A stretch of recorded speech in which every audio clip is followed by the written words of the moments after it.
and welcome everyone to the Binks Show, where I'm going to be exploring how counsellors can achieve balanced income through networking, knowledge, and success. So this is my interview series where we will be nurturing souls and inspiring journeys. We're going to be exploring the stories of how fellow counsellors embarked on this rewarding career path and how they managed to balance it with their intriguing side hustles. So get ready to be inspired as we discover the stories behind the counsellors who are making a difference in people's lives every day. I am super excited and very, very pleased to be welcoming you today to the fabulous Yasmin, Shaheen, Zaffar. Welcome, Yasmin. Hi there. Thank you so much for inviting me, Andrea. How are you? Yes, good, thank you. Very excited to be sharing this space with you and hearing your fabulous story. So I wanted to start, if you don't mind, I wanted you to tell me a little bit about your journey into counselling. So sort of what inspired you to pursue this type of career path? Okay, so like many of us, it's not been my first career. So I'll just disclose I'm neurodivergent, so I'm Okay. ADHD, autistic, dyslexic. So throughout my life, I've been entrepreneurial, but I have changed jobs. I started off as a biochemist. Before that, I managed to fail uni every year. Right. So then I went back part-time. I've had lots of careers, like a lot of neurodivergent people. I couldn't seem to stick to one thing. But my longest, I'm self-taught WordPress developer and programmer. So I did that for around 20 years. Right. Yeah, a long Yeah. time. Yeah. Yeah. But I was self-employed, so I would say, yeah. Yeah. So a very, very varied career. So How did I get into yeah, counselling? how did you get there? What sort of led you down that road? Yeah, I guess I've always been a sensitive person and caring. Yeah. And I think it was so I lost my father quite young. Right. So that had a real impact on me. My mum had mental health challenges, so I grew up with that. So I was exposed to that.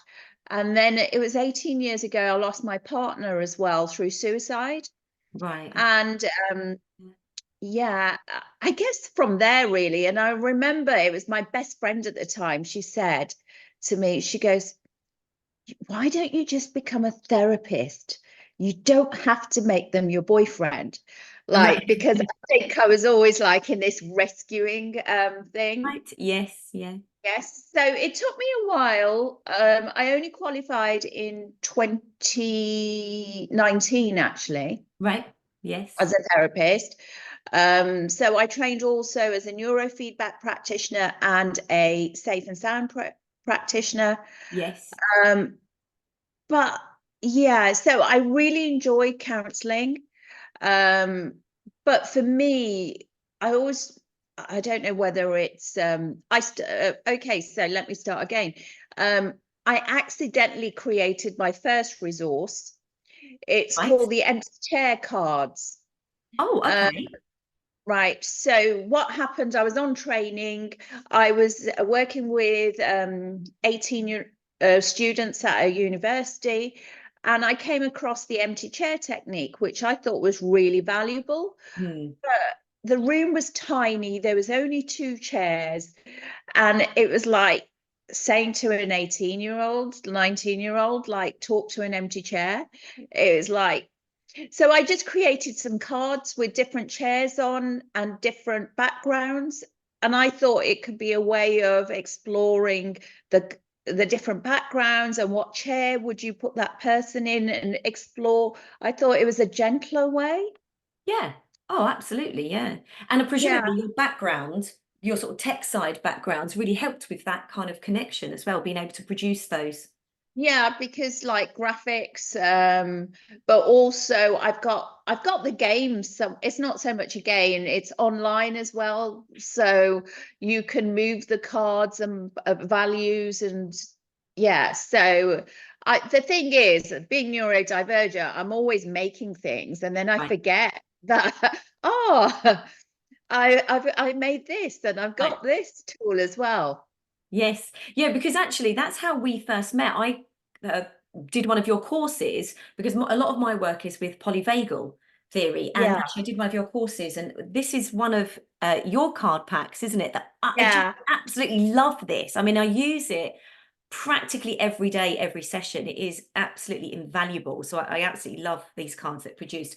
So did these come after the first lot of the empty chair cards? Or Yes, they did. yeah, So let me talk about polyvagal theory. I yes, know there's lots of criticism about it, but when I applied that to my life, and I was like, I'm going to be this calm, collective mother, never going to yeah, like raise my voice. Oh my God.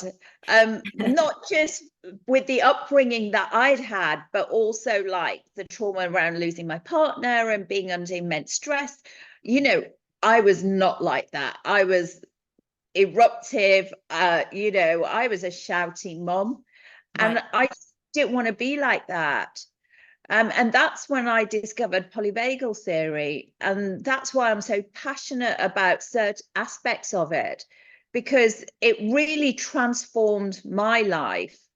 And I kind of guess that's where the cards came from then, um, of wanting to support other parents, but not right, just parents, but young people, teenagers as yeah, well, yeah, and families.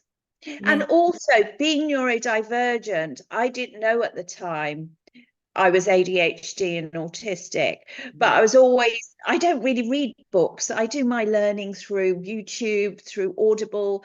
I've got the attention span of, yeah, a very right. small attention span. So I need bright colors. So I was actually creating those for the neurodivergent community. And I Right. was like, oh, wow, yeah, that makes sense now. Yeah, I find them very valuable. I think people really like to be able to see something and see themselves in it and be able to recognize certain behaviors and certain feelings that they may not have been Yeah. able to kind of connect to what was going on for them before. But they're fabulous. But actually, you have another side hustle now, haven't you? It's kind of it's Yeah. kind of been So a journey in itself, yeah, I set up a company called Watoto Play, and right? Watoto is a Swahili word. It means the children. And it's a Swahili word because my grandmother and my parents were born in Kenya in Africa. There was the partition in India, Pakistan around the 1947. So just before that, my grandparents actually moved to Africa. Right. So one of my grandmothers was born there. So it's in tribute to the Kenyan side of our heritage and my grandmother really. Yeah. But so I started creating because being I don't know, neurodivergent, or is it my entrepreneurial? I have to do everything myself. Right. So I published the cards under my company. And then, as you know, like polyvagal theory is really sort of helpful, right? Yeah. Especially helping people to understand behaviors, their nervous system. But you do get a lot of sniggers about the word polyvagal. Right. And, it doesn't gel with so much the public. Right. So, and working more with trauma, I feel like somatic movement is really important. Movement, incorporating that. But even again, the word somatic Yes. is a bit Yeah. like, what the hell is that? Like to like normal people, everyday people. Yeah. So this was about 2 years ago. With the polyvagal, I don't know if I gave you like a link of all the worksheets in some terrible, messy order, but I Yes. just created. Oh, I've got all the worksheets. They're fabulous. They're really good in helping you as a counselor if you're integrating it into your work, but also I think for your client as well, because it gives you something kind of tangible and practical to use. Yeah, but they were in no particular order. So I started writing. I created a brand called Scribble Dee Doo. So Okay. what is a scribble-dee-doo? Hmm. So I wanted to create workbook journals. So this is the first one, Build Better Bonds with Emotional Regulation. Fabulous. So it's a workbook journal. What that means is it's divided into 3 sections. So it's a 55-day learning journey, because what we do know through, how do we change? How do we make change? Yeah. We make change through self-awareness, through increasing self-awareness. How can we increase self-awareness? Through reflection, through therapy, but also self-tracking. So it's got 28 days of tracking in there once you've done the learning. Right. And it's all bite-sized. There's lots of reflection prompts in here. And then the third stage is creating your own toolkit, because we know not everything works for everybody. That's right. Absolutely. Yeah. Yeah. So I've written 10 of these. 10 different ones. Yeah. Wow. The first one's launched now. The second one is Build Better Bonds with Neurodiversity. Right. So I've used neurodiversity deliberately, not neurodivergence. Okay. So we've got a summer challenge launching over the summer Right. for parents, for anyone who wants to basically emotionally regulate better. Yeah. So going back to the brand Scribble-dee-doo, Yes. a journal workbook, what we do is we incorporate scribbles, we incorporate doodles, we incorporate colors, and we incorporate shimmies. So you might think, what on earth is a shimmy at Shimmy. this Yes. point, right? So it's just about connecting with your body, shimming away, discovering where there's tension in your body, where there's, stiffness, just connecting, being quite silly, Yeah. really. So the whole thing is about infusing joy and fun into this also. And a shimmer is a joyous shimmy. So it's a glimmer with a shimmy, which creates a shimmer. Yes. Okay. Yeah. Okay, so it's a really playful brand. And what I'm really excited about is, so I've been delivering workshops to PTAs, wellbeing days, to corporates. So I've created this model. So now I'm training my first cohort of Scribble-dee-doo doers. Right. So Yes. they can, they'll get trained in 2 workshops, Build Better Bonds with Emotional Regulation and Build Better Bonds with Neurodiversity. And they can go out and deliver these workshops the Scribble-dee-doo way. Amazing. So that's generating another income stream, because I wanted to find a model, as we discussed previously, not having consistent clients, Yes. the reality of burnout as well, compassion, fatigue, Yes. on seeing so many clients. And also, I think it was important to me to make therapeutic ideas accessible, because not everyone can afford therapy as well. Yes. That's so key, actually. You're right. Yeah. It's been able to bring that therapy to perhaps hopefully a wider audience, like you say, for people that maybe, Wider community. yeah, can't afford the one-to-one time. Yeah, Yeah. because there's a And cost involved. it can be cost, but also time as well. Yeah. And I also felt it's so important. What these people always ask me, how old are these workbooks for? Yes. And I'm like, they're for the parents, they're for the adults, because I want to share this knowledge with the adults, because it's up to us to regulate our emotions and our nervous system. So then we can share this knowledge with our young people. Yes. So then families could do some of these exercises with their kids, with their young people. Maybe they have a book each and they go through it together.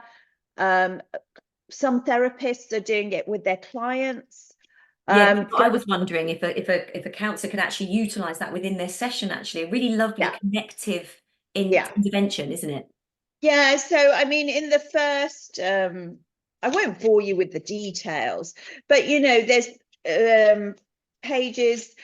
For example, the window of capacity, I've sort of renamed it. It's the window of tolerance, and we Yes. talk about the metaphor of a squash sandwich. When your capacity is like really squeezed out of you. So yeah, so yeah, I forgot where I was going with that. So yeah, I'm really excited. I haven't even really advertised. I've got 5 people signed up. Amazing. So I'm looking for around 12 people. There's a considerable discount on at the moment. Yes. Uh, so And it's free. we can put that link underneath the when I put this interview live, we'll put your link underneath for anybody who's interested in signing up as well Yeah, to become a workshop leader. yeah. And I think the biggest lesson I've learned is and I even got to have organize an interview. I don't know if you watched it, with Dr. Stephen Porges and Oh, Seth Porges. yes. I hosted, and people were like, how did you manage that? Yeah. Amazing.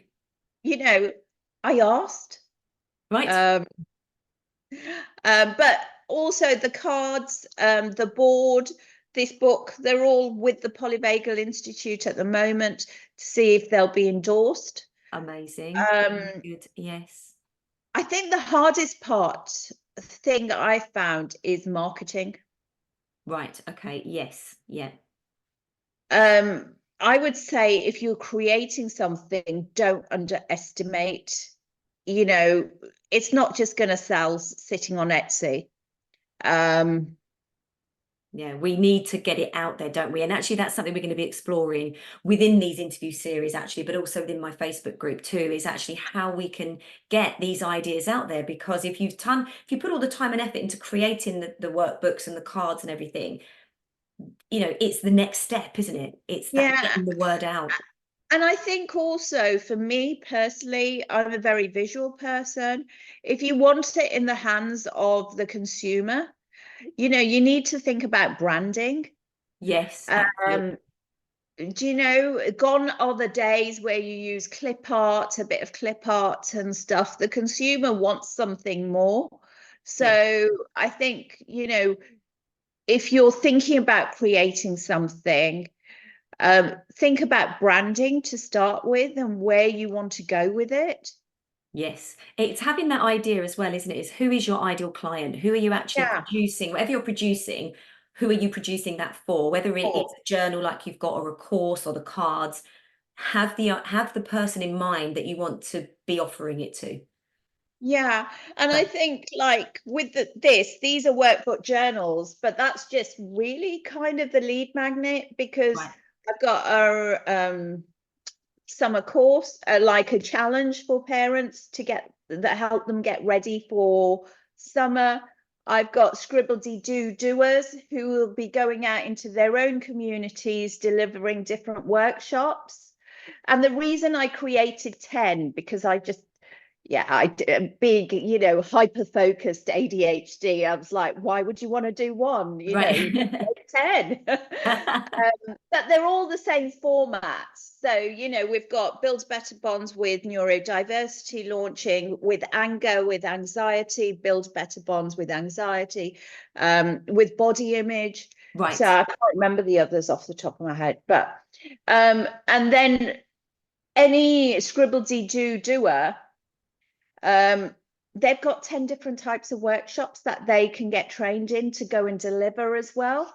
Well, this is what I wanted to ask you actually, because we're talking about your side hustle and how you've created it, but actually this could work for someone else. So, for Yeah. example, if someone's watching and they're a counselor and they're looking for a way to increase their income capacity, but for different ideas, they could become a scribble-dee-doo doer and actually Yep. deliver your workshop. So once they've done the training, do they then approach different places, schools, corporate? And Yeah, but at the moment, what I'm doing, I'm just employed someone, a marketing person, yeah, so we can support them.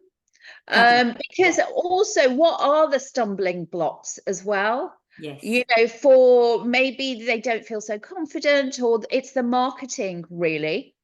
So where can they get finance from? Is there some lottery funding? Is there some corporates, well-being days? So now I've actually employed a marketing person. So with the first cohort, we will actually support them to go out and get workshops Yeah. and deliver workshops. Yeah. Because and this came about for me. I went on some local trauma training, Right.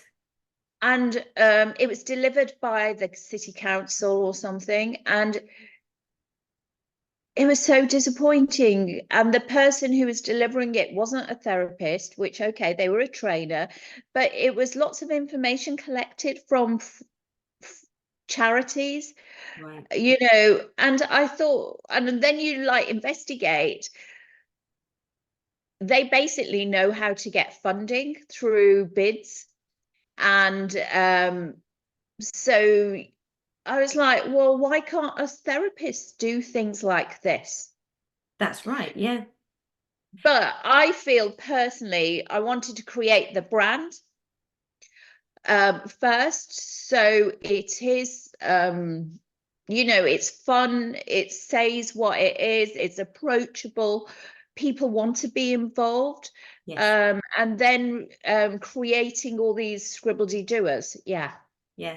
I love that name. Scribbledy doo doers. I love it. It's brilliant. Yeah. Do you know, I woke up about 4 in the morning. I was going to call it Builds Better Bonds, Right. which is a bit boring.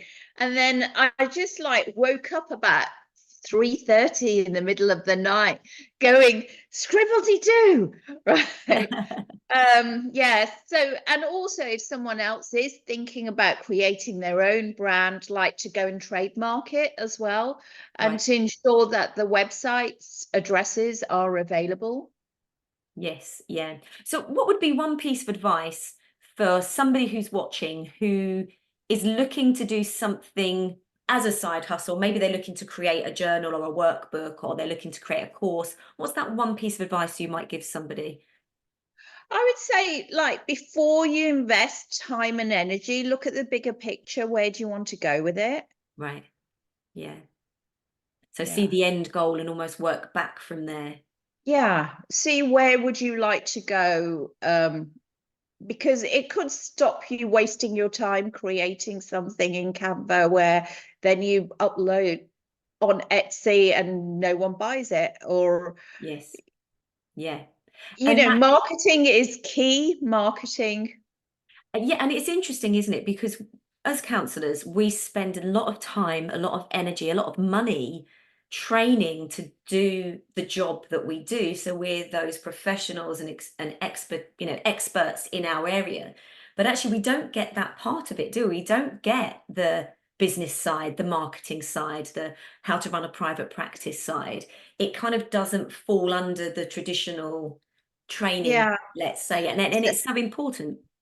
Yeah, so that's why with my scribbledy doo, I wanted to create, firstly, not just second income, Yeah. but these workshops, once you're trained in them, you can use them in skills for your counselling also with your Yes. clients.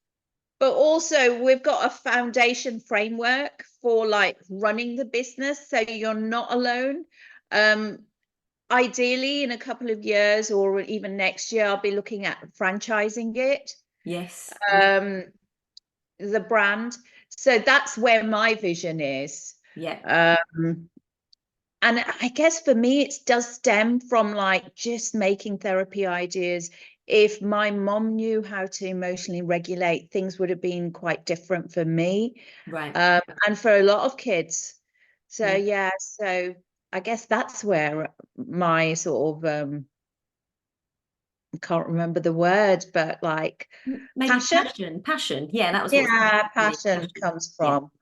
Because it And feels like actually we've done full circle there, isn't it? Because we've talked about your end goal, but actually it loops back to your experience as a young person with your mum and the struggles that she had. yeah, Yeah. I think most definitely. And also, I think every therapist is going to have their own thing Yes. as well, and not to be afraid, you know, to come up with your, because I couldn't work out whether the name Scribbledy Doo was really great or was it just so stupid.